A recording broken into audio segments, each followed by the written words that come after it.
Guidance from the Nursing Council. There is nothing contained in any of the South African Nursing Council's regulations which prohibits a nurse from setting herself up in private practice, provided she practices within her scope of practice and does not contravene the rules setting out the act and omission which could lead to disciplinary action by the council.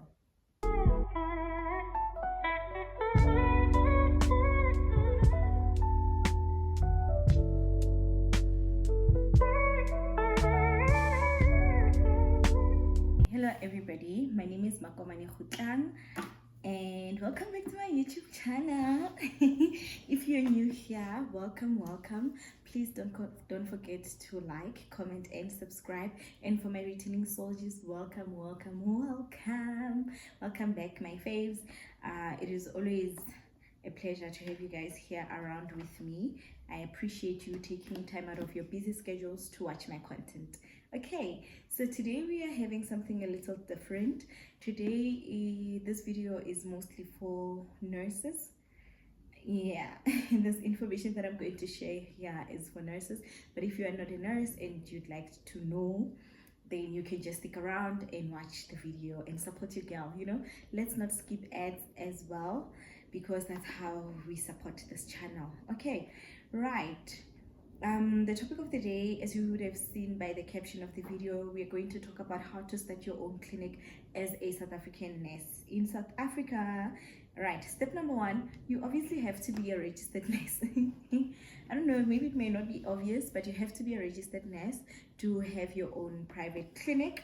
Step number two, you have to register a business. So registering a business, you have to register with CIPC, right?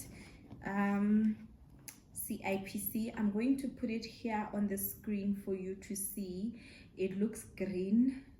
Green. This is where everybody registers their businesses, guys. It's not specific to nurses or medical people. So you have to register on CIPC. I'm going to add it here on the screen. CIPC means Companies and Intellectual Property Commission, right? So that's what CIPC stands for. So you're going to go onto Google and you're going to type www.cipc.co.za, right? And then you will see you'll have to create a profile with your ID number. It's going to ask like for your ID number, your name, surname, initials, I think, and then you're going to have to do what we call name reservation. So for a name reservation, this process will cost you literally less than 300 rands. I think name reservation is 175, and you need to give them 3 names, right? You punch 3 names onto the system. By order. Remember when we were applying at the university, and then you have to put your first option, second option, and third option. So maybe number 1 I'll say Makomanis Clinic, number 2 I'll say Khutlang Health Center, number 3 I'll say Amohelang's Wellness Center. Do you get what I'm saying? So they are going to check. If they're going to check with the first name to see, okay, this name is registered already, then they move to the second one and the third one. So if you put your third option as number 1, then that one might be the name that is selected. Do you get what I'm saying? So it's important to put them according to the order of your favorite or of the one that you like, right? So this process takes approximately at most 3 days, guys, if you do everything right, because after just before you do your name reservation, you're gonna see the banking details where you have to pay. They are on the system. You get your own specific reference number. So my reference and your reference are definitely not the same. So you're gonna use your own reference number, and then and then within 3 days you'll get all your paperwork. Once that is done, then we're gonna move to step 2, right? This was step 1. Then we're gonna move to step 2. Step 2 is getting your permits from the National Department of Health. So for general nurses, you only get what we call Section 22A, right? Section 22A covers for home-based care. It covers for minor ailments. It also covers for contraceptives as well, right? And immunizations. There you are covered by Section 22A, right? And then the other permit that midwives also get, as a midwife, I still get the Section 22A, right? But I can also get what we call Regulation 31, which then covers midwifery services. So midwifery services, it can be antenatal care, it can be postnatal care, which can also include birthings, right? So if you're a midwife and you're interested in opening a birthing center, then you also have to apply for the Regulation 31. These two forms are found on Google. Yes, they are on Google. So you just go there and you type Section 22A permit, it will come up, right? And then there's also Regulation 31 permit from the Department of Health. You will see it has the logo, the Department of Health logo. You print that out, you complete it. If you are in Gauteng, guys, if you're in Gauteng, I would prefer that you submit it yourself in person, especially for people in Pretoria, in Joburg. Maybe Vaal is a bit far, but if you have time, please just drive to the National Department of Health office, which is next to One Mill Hospital. If you know the military hospital, it is that side. But on Google, you'll just type on Google Maps, you'll just type National Department of Health office, then it will take you. Don't go to Pretoria, the one in Pretoria, that's where you hand in. But also the other method of submitting is via email. So on the email, on the form itself, on the form, there is an email address, there is contact numbers of the Department of Health where you can submit the forms. I hope that's clear. So these forms take 3 to no, I'm lying. They take 4 to 6 weeks to be ready, right? But with the people that have been helping to get their permits, usually 3 weeks maximum, right? So what happens is, usually when the forms are ready, they will email you to say your forms are ready or your permits are ready, you have to come collect. You collect Monday to Thursday, I think from 9 to 3:30. That's collection. But also on the email, they do stipulate on which days you can come collect your permits, right? And I mean, guys, you don't have to pay a person to do this for you. It's simple and straightforward. On the form also, it does indicate which documents to attach. So whatever that you need to attach, it is on the form, it is listed there on the form. Just tick everything. You don't need a dispensing license, guys. I think I've been hearing a lot of people saying, yo, I want to open, but I need a dispensing license. You don't need a dispensing license. As a nurse in South Africa, the only ones that get a dispensing license is occupational health nurses. If you have a specialty for OC health, you will get a dispensing license, right? If you are an RN and you don't have a dispensing license, you don't have a specialty OC health or PHC, you don't get, so your dispensing license will have to be attached to a certain company, which cannot be your own company. I hope this makes sense. So if I'm a nurse and I am, maybe for an example, I am employed by the Oram Institute, I can get a dispensing license. It will be attached to Oram. As soon as I resign or I'm retrenched at Oram, that dispensing license is null and void. For lack of a better word, it's like null and void until I am working for maybe Ekurhuleni. Then at Ekurhuleni, it will be attached to Ekurhuleni. I hope you get what I'm saying. So what you can get is a dispensing certificate, which really not so useful. It's not so useful because it doesn't get you the license. So what you use, the permits, the Section 22A and the Regulation 31, to buy medication. So this is what allows you to buy medication from the pharmaceutical companies that are selling the medication, right? I hope you're still on the right track. Okay, so now let's move on to the next step. I don't want this to be too long, but I also want to make sure that I explain everything accordingly. I hope that makes sense. Okay, so then we're gonna move to step 3, which is opening a business bank account, right? So you need a business bank account I'm not going to tell you which one to choose. I mean, there's FNB, Standard Bank, Nedbank, Capitec. There's so many. It's totally up to you what you want to, which bank you want to bank with, right?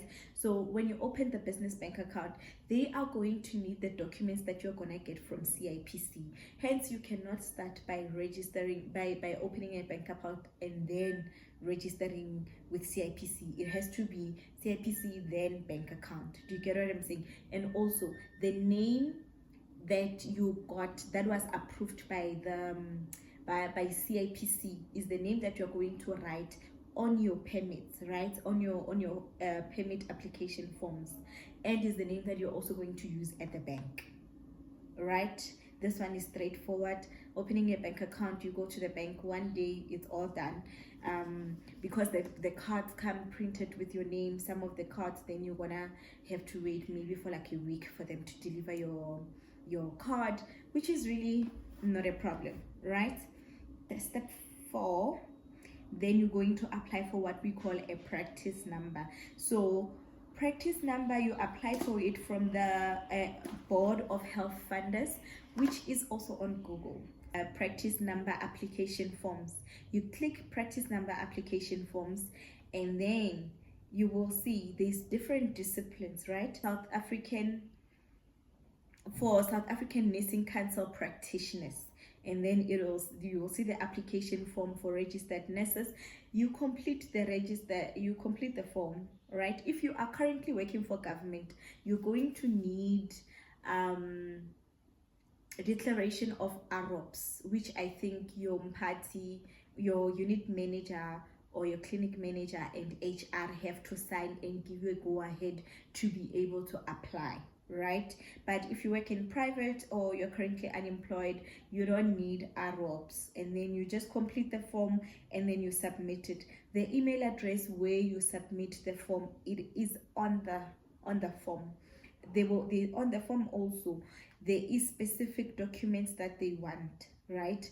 They want the certificate that you get post-ComServe, right? So with me, what happened is that my certificate, I don't know whether I left it at home in Limpopo or it got misplaced as I was moving or whatever the case. So I had to then go to SENC to reapply for a reprint of that certificate. And if I tell you guys that it took 8 weeks, they said it's gonna take 8 weeks, and it took 8 weeks for them to reprint it. And I had to pay, I don't remember how much I paid. I think it was like 600, but it's less than 1,000 rand to get that certificate. But if you still have it, great. If you don't have it, go to SENC. It's not a problem. They're gonna apply you're gonna get it at the end of the day. So with your practice number, I love the efficiency of the Board of Health Funders, because you can apply for your permit today. In 3 days time or in 2 days time, you got your permit, as long as you submitted everything and everything is complete, right? To get a practice number, I think it's 780 something, but it's less than 800. Just budget 800 for that in case it went up, right? Budget 800, you will get your practice number. Once you get your practice number, then we move on to the next step, which is then registering with medical aids. Without a practice number, you cannot claim from medical aids, because who are they paying? They need to know who you are, right? And they know who you are by your practice number. So usually immediately after your practice number is active, what happens is the Board of Health Funders then send your information to MedScheme. MedScheme has a whole list of medical aids that's under it, right? So but also you can check on Google to see exactly which medical aids are under MedScheme. They'll be saying, well, welcome, we need your banking details. There will be a form or they will give you a link to their portal to say, kindly submit your banking details, right? Which is slightly different from GEMS. With GEMS, you will have to go have an affidavit. You will have to have an affidavit, your banking details, and there's a form as well that the bank has to complete and stamp for you to be able to then submit your banking details to GEMS. But you also do that via email. You don't have to do that personally. For me, when I submitted my banking details with MedScheme, I went personally. I just drove to Pretoria. I mean, if I'm in for anything that's in Gauteng, for me, I felt I want to go there in person and do these things. Do you get what I'm saying? But also because I had all the time in my hands, but I also created the time to do all these things. So I'm going to read this from Senk, and I want us to be mindful of this, because a lot of people are questioning if nurses can have practice, if nurses can have their own practices. Are they even allowed to do that?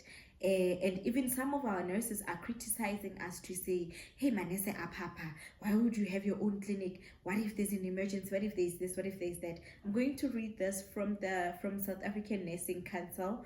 I'm also going to put it here on the screen as I read, for people and for you guys as nurses to understand what's going on, right? And then registering with medical aids like KMF, Discovery, and all the other medical aids. So what you do, just go onto Google, and then you call the medical aid, and then you tell them you want to register with them. Then they send you the form, they email you the form, or you'll see the email address on Google. And then, but also, because I have all these documents, if you want me to send you these documents and to guide you through this process, or to mentor you or whatever, I'll leave at the end of the video, I will leave my email address on the screen for you to send me an email to tell me maybe where you are. Maybe you're already on step 4 or step 5, or you're done with all the steps and you want advice with certain things. You can just send me an email, put me an email, I will reply. Let's go for lunch and talk about it, and take me through what you need to understand, and then I will gladly, guys, I will gladly assist. I want to help. Okay, so yes, and then that's that with registering to medical aids. If you need any more clarity, also you can also pop me a DM on any of my social media platforms. I'm on Facebook, I'm on TikTok, I'm on Instagram as well. If you feel like there's any step where I know that I talk fast, I know that I talk very fast. If you feel like I'm too fast and you'd want us to maybe talk face to face or via call or DM, whatever, you are more than welcome to text me, right? And then in terms of the paperwork, can you believe we are done? That's it. In terms of the paperwork, that's all that you need, right? And then there will be things like website, there will be logos. So for a logo, you can use Canva. There's an app called Canva, and you can design a logo there. But also these other free logos that you can do, or you can support a small business. I mean, these people that are doing logos out here that can do it for you at a reasonable amount. Maybe you can pay them to do that. And then there's also website, obviously website branding and all that.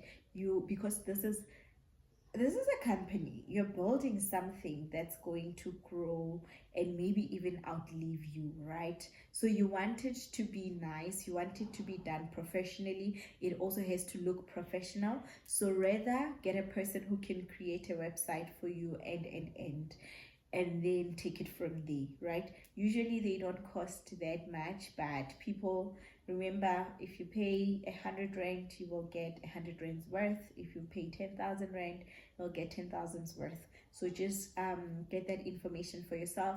There's information everywhere, Google, social media platforms as well. There's people advertising themselves that they create websites and all that. Maybe do that. They'll do hostings for you and all that, right? We are done. And then in terms of additional courses that you can do, this generally just depends on what stream you want to go into, right? If you want to have a birthing center, obviously you have to be a midwife. It would be nice to be an advanced midwife, but you can also do advanced while you are already working for yourself, right? The most important thing is to work within your scope of practice. So things you need to attend things like ISMO. You need to make sure that you attend MMRs at the hospital near you. Do you get what I'm saying? And then for people that are into PHC, you have to do wound care as well. You have to do the immunization courses, like the district usually has those. Okay, We have a course for immunizations. We have that. Also, guys, there is on Knowledge Hub. It's a government platform. It's free. You register on Knowledge Hub. You do all those small courses that are there, and then you take it from there. Well, for your business, the most important thing to look at, ne?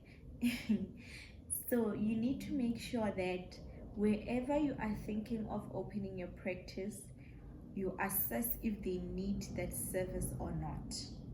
I hope this makes sense. Let me give an example.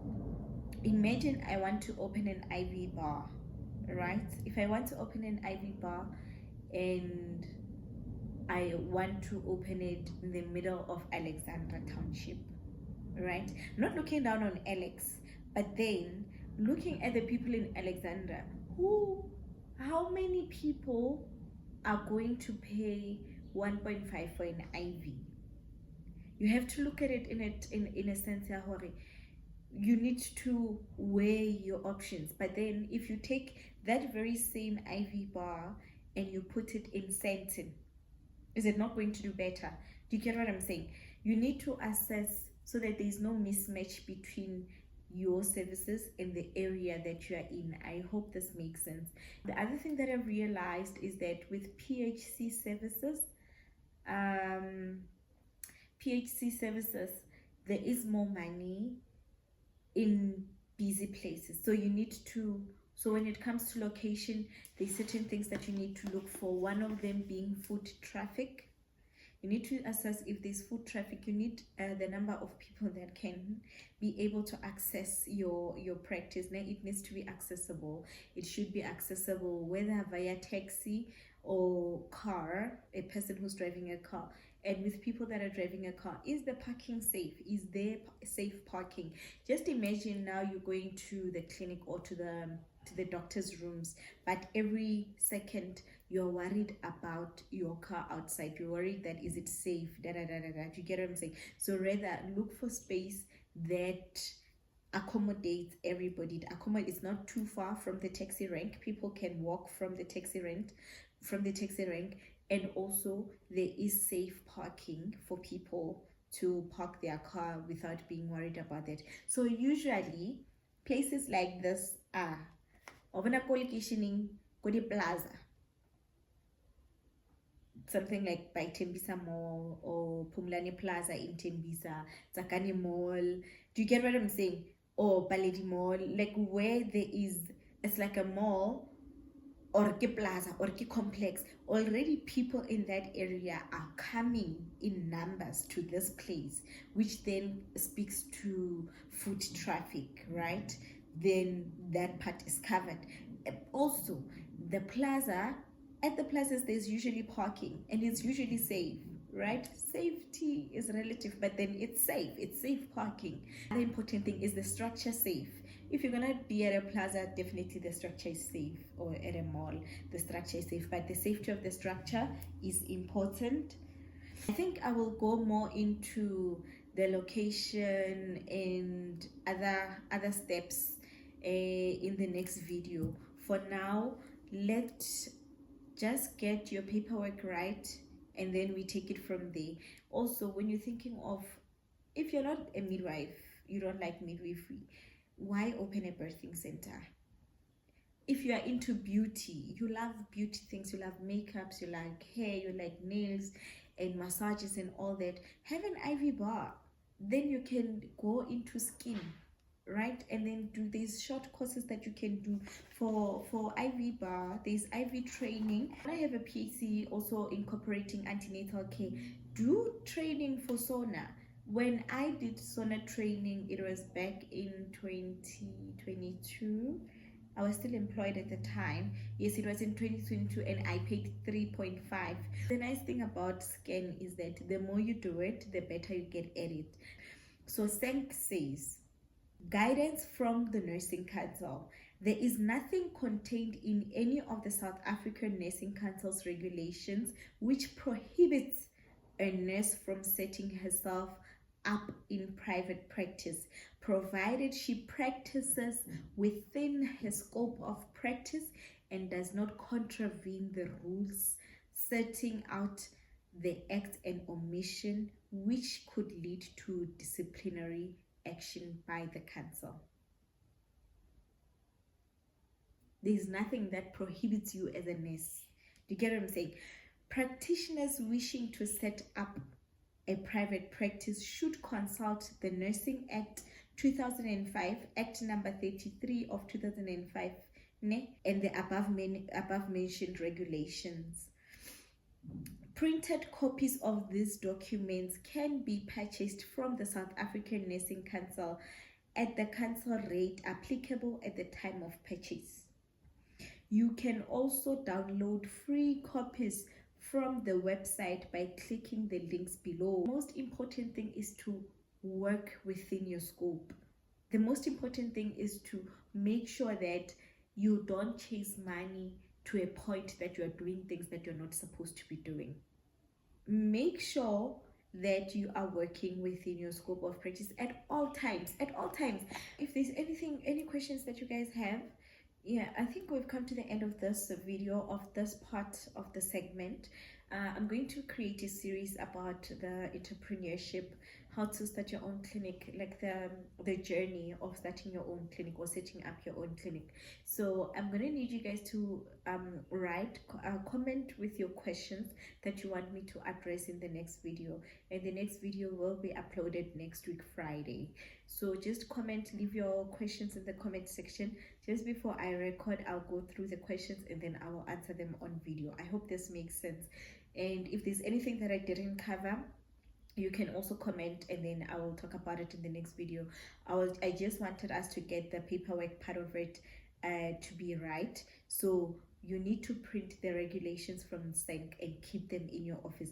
You have to have them.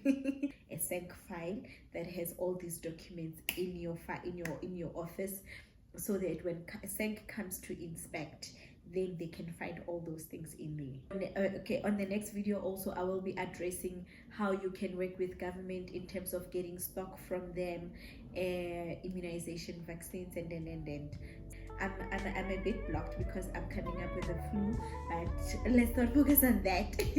Thank you for clicking onto this video. Don't forget to like, comment, subscribe, and share this video with anyone who you think might need this information. And let's grow. One thing that I always say is that the pie is big enough for everyone. The pie is big enough for everyone. Let's not be greedy. Let's help people. Let's help each other. Yeah, let's help each other.